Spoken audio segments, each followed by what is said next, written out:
Fala pessoal, tudo bem? Bom, a gente começou aí a tratar um pouquinho sobre teoria do crime, não é? E fazer alguns vídeos introdutórios para o pessoal poder começar a estudar esse assunto, certo? E aí? Bom, aí falei lá do conceito analítico de crime, os elementos desse conceito analítico de crime e como é que isso funciona. A gente conversou um pouco sobre conduta já também em um outro vídeo. Tá, e aí? Bom, e aí a gente tem aqueles elementos, né, que a gente viu, e esses elementos a gente começa a analisar ali pela conduta. E o próximo elemento aí do conceito analítico, né, nessa visão jurídica do crime, é a imputação, né, do tipo. Então, a gente tem uma conduta e essa conduta a gente precisa verificar se essa conduta é típica, né? E aí pronto, vira uma confusão na cabeça do aluno, o negócio mais difícil do mundo é entender o que é essa imputação e onde é que ela se localiza, não é? Mas vamos lá. A gente viu que dentro daquela concepção mais estudada, né, que a gente tem lá o crime como uma conduta típica, antijurídica e culpável, certo? Se a gente for dividir isso aí entre injusto penal e responsabilidade penal, a gente tem lá no injusto penal a conduta, a tipicidade e a antijuridicidade, e como elementos, requisitos aí da responsabilidade penal, a gente tem a culpabilidade normativa e a prognose dos fins da pena, certo? Então, para a gente sair dessa conduta e poder afirmar que essa conduta é típica, poder analisar aí os elementos da tipicidade e verificar se essa conduta é típica, é preciso a gente atravessar uma ponte, certo?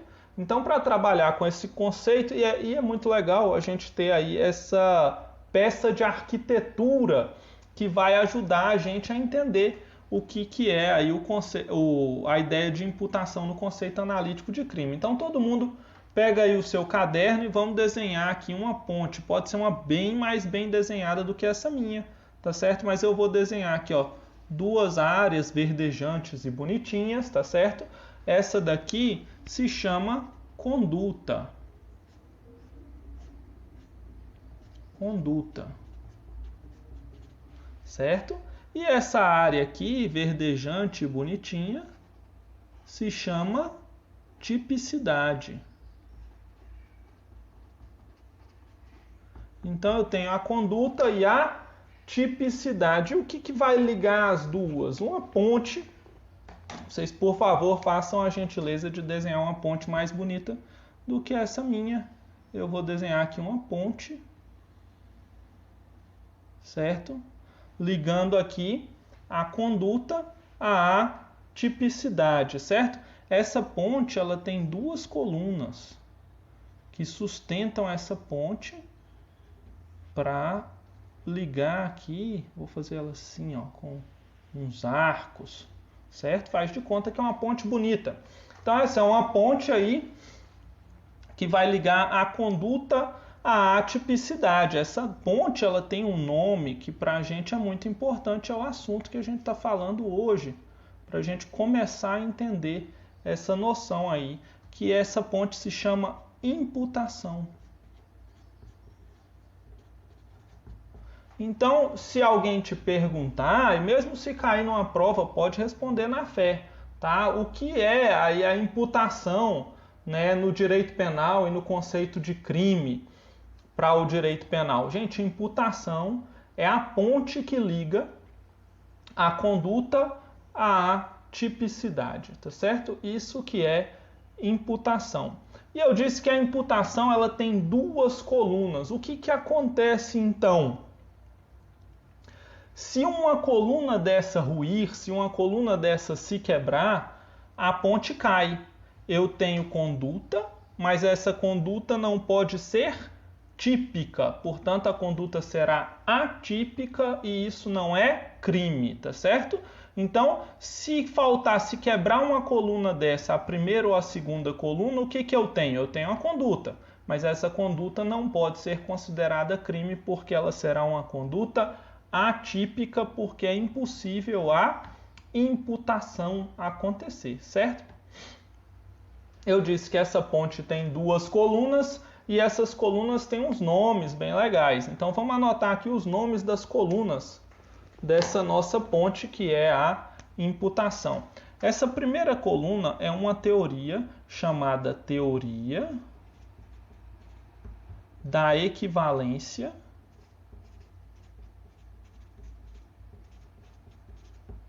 das condições.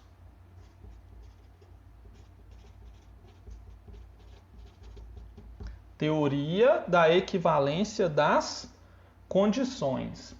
Essa teoria da equivalência das condições vai dizer se existe ou se não existe nexo de causalidade. E o nome dela diz como é que ela funciona. Como é que eu sei se existe ou se não existe nexo de causalidade? Olha, eu crio, né, uso aí o meu raciocínio, né, e aí eu crio um universo em que todas as condições que permeiam um determinado fato sejam equivalentes às que de fato ocorreram. E retiro desse universo somente a conduta do sujeito. Se eu retirar desse universo a conduta do sujeito e observar que, logicamente, o resultado teria acontecido da mesma forma, em condições equivalentes, então eu posso afirmar que não existe nexo de causalidade. A ponte caiu, eu tenho conduta, mas essa conduta é atípica. Explicando ao contrário, então vamos pensar num exemplo. Uma pessoa quer matar o professor dela de direito, vai lá, pega uma arma e atira nesse professor e ele morre, certo? Como é que eu sei se existe ou não nexo de causalidade entre a conduta desse sujeito e o resultado típico, a morte, o professoricídio? Eu crio um universo em que todas as condições são equivalentes e retiro somente a conduta do sujeito de atirar no professor. Se eu retirar a conduta do sujeito de atirar no professor, o resultado, ele morrer baleado, iria acontecer da mesma forma? Logicamente, não. Se logicamente não, então eu posso afirmar que há nexo de causalidade e essa coluna, essa primeira coluna aqui da teoria da imputação, ela permanece. Pode ser que a gente consiga atravessar essa ponte e que essa conduta possa ser considerada como típica, certo? Aí, gente, tem todo aquele debate, né, e aquela discussão interessantíssima aí sobre regresso ao infinito, sobre concausas, não é? Porque a gente pode ter aí tanto uma concausa pré-existente, algo que já existia, mas sem o qual o resultado não teria acontecido, como podem concausas se somarem no mesmo momento e a soma dessas causas causar o resultado, como eu posso ter concausas supervenientes, não é? E aí a gente pode ter o afastamento da tipicidade pelo que está escrito no próprio Código Penal, quando essa concausa superveniente ela é absolutamente independente da concausa anterior, tá? Para a gente estudar e aprofundar nisso, é muito bom pegar aquele livro, aquele manual de teoria geral do delito, tá? do César Roberto Bittencourt, que vai tratar desse assunto de uma maneira bem didática, bem legal e vai se aprofundar. Mas sempre, gente, sempre que se falar em nexo de causalidade, aqui na teoria da equivalência das condições, o raciocínio básico vai ser esse. Como é o raciocínio básico? Imagina um universo em que todas as condições são equivalentes. Retiro somente a conduta do sujeito e verifico se, logicamente, o resultado aconteceria da mesma forma. Se, logicamente, o resultado ia acontecer da mesma forma, então não tem nexo de causalidade e essa conduta ela é atípica. Se o resultado não aconteceria, caso a conduta do sujeito não fosse realizada, então eu posso dizer que existe sim nexo de causalidade e essa primeira coluna aqui da imputação resiste, tá certo, ao seu teste de refutação. Mas essa é só a primeira coluna. A gente tem ainda uma segunda coluna aqui, que essa coluna é a mais badalada agora, tá? A primeira coluna é a teoria da equivalência das condições. A segunda coluna é a teoria do risco. A segunda coluna, ela é a teoria do risco, que quando eu estudei direito penal, há muitos e muitos anos atrás, na graduação, era uma teoria até mística, assim, badalada. Pouca gente entendia ou aceitava ela, mas hoje ela já é bastante aí conhecida de todo mundo, né? Então, coisas que são meio exóticas, às vezes se tornam conhecidas de todo mundo. Tá? O que essa teoria vai trazer para a gente aqui dentro dessa ponte da imputação? Ela vai dizer o seguinte, que a conduta do sujeito precisa ter causado, precisa ter trago, né, um risco ou uma lesão relevante e proibido para um bem jurídico, para um direito protegido por aquele tipo penal.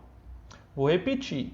Então, a teoria do risco diz que para haver imputação é preciso que a conduta do sujeito tenha trago, né, tenha causado um risco ou uma lesão relevante e proibido para o bem jurídico protegido pelo tipo, bem jurídico tutelado por aquele tipo. Então, é necessária, para haver imputação, a causação de um risco ou uma lesão relevante e proibido para o bem jurídico tutelado por aquele tipo penal em especial, certo?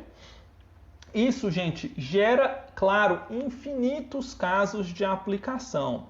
Tá? Vou citar alguns exemplos, mas a gente sabe que a formulação de hipóteses no método científico é a fase que depende da criatividade da pessoa. Então, infinitas hipóteses podem levar a infinitos resultados. Agora, todos eles, em geral, vão partir, você vai conseguir trazer para uma resolução que perpasse por esse conceito de que para haver imputação, é preciso a causação de um risco proibido e relevante ao bem jurídico tutelado pelo tipo penal, tá certo? Então, o primeiro exemplo aí, e foi muito badalado, hoje já é aceito por todo mundo, a aplicação do princípio da insignificância. Veja, se para ter a segunda coluna que eu preciso de um risco ou uma lesão relevante ao bem jurídico protegido por aquele crime, se a lesão ou o risco não é relevante, cai essa coluna e a conduta é atípica. Já caiu em 1 milhão de provas diferentes, com certeza você vai fazer uma prova que passe por essa questão. O que acaba? Por que deixa de ser crime, né? O princípio da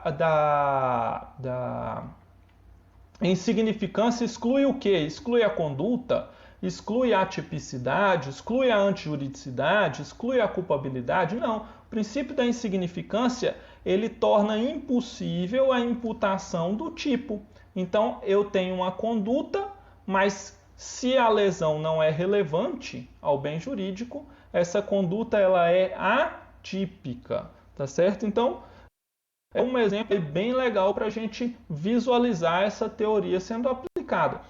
Tem diversos outros. O caso da culpa exclusiva da vítima, o caso da culpa exclusiva de terceiro, aquela situação em que o sujeito não tinha domínio do fato, domínio do curso causal, não tinha domínio do curso causal, né? As hipóteses ali em que ocorre a diminuição do risco ao bem jurídico com a prática da conduta do sujeito, a própria ausência de risco, tá? O consentimento válido da vítima, aquele consentimento da vítima que era de um bem jurídico disponível e que a vítima tinha discernimento para dispor daquele bem jurídico e que o ato de disposição não agride ali a ordem pública, não é? Aquele consentimento válido da vítima para dispor de um bem jurídico seu também afasta aqui a tipicidade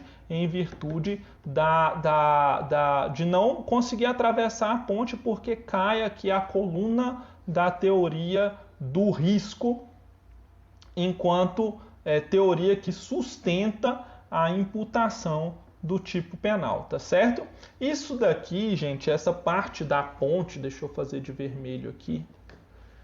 Essa parte da ponte que vem aqui da teoria do risco até a análise do começo da tipicidade, né? Claro que a primeira parte da tipicidade que a gente vai analisar aqui é a tipicidade objetiva, não é?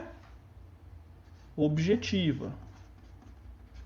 Se objetivamente o sujeito realizou a conduta descrita, né, pela lei. Mas aí depois disso a gente vai passar para a análise aí dos elementos, se tiver, né, dos elementos normativos e subjetivos desse crime. Dos elementos normativos e subjetivos desse crime, tá certo? Mas olha só que interessante. Então eu tenho aqui a imputação e quando eu atravesso essa ponte, o primeiro lugar que eu chego é a tipicidade. E na tipicidade, a primeira coisa que eu vou analisar é a tipicidade objetiva, né? Então isso daqui se chama, né? Passou a se chamar, aqui no Brasil se usa muito essa expressão, tá? De teoria da imputação objetiva. Ok? Então, quando se fala em teoria da imputação objetiva, não é? É disso aqui que eu estou tratando, tá certo? Bom, sobre isso aqui, o que a gente vai ler, tá? Por que é importante essa aula, esse desenho? Vocês vão ver que quanto mais é muito incipiente, sim, é muito incipiente, mas é importante ter esse passo, porque aqui você forma na sua cabeça um desenho do assunto, né? E ele está bem tratado e bem fundamentado, porque a partir daqui, todo aquele avanço que você fizer na teoria, você tem como localizar geograficamente dentro desse desenho. Por isso que ele é tão importante e ele vai ajudar tanto na sua vida, tá certo? Aqui, gente, sobre imputação objetiva, tá? E teoria do risco aí, vocês têm que ler primeiro que todo mundo leu, não é? Que é a imputação objetiva no direito penal. O livro está até ali, eu estava olhando ele, então, né? O livro se chama Funcionalismo e Imputação Objetiva no Direito Penal, do Klaus Roxin. É um autor que vocês vão ouvir falar muito dele, tá? Mas esse livro ele é bem didático, apesar de ser uma tradução e tudo, é um livro bem didático que trata inicialmente foi quem divulgou mesmo e popularizou essa ideia de imputação objetiva, tá? Então o primeiro livro que a gente tem que ler é esse do Klaus Roxin. Um manual que é muito bom nisso é o manual do professor Ediermes Marques Coelho, tá? O manual de direito penal dele, volume 1, trata muito bem desse assunto aqui, e aí depois vocês vão vendo outras teorias, tá? É bom dar uma olhada aí na parte de imputação do Günther Jacobs e de outros teóricos, mas o ponto de partida é esse mesmo, o livrinho Funcionalismo e Teoria da Imputação Objetiva no Direito Penal, do Klaus Roxin, ok? Bom, esse desenho está feito, guardem ele no seu coração, vão se aprofundando na matéria e localizando aí os assuntos que vocês forem estudando dentro dessa peça de arquitetura que é uma ponte de duas colunas, tá bom? Gente, muito obrigado.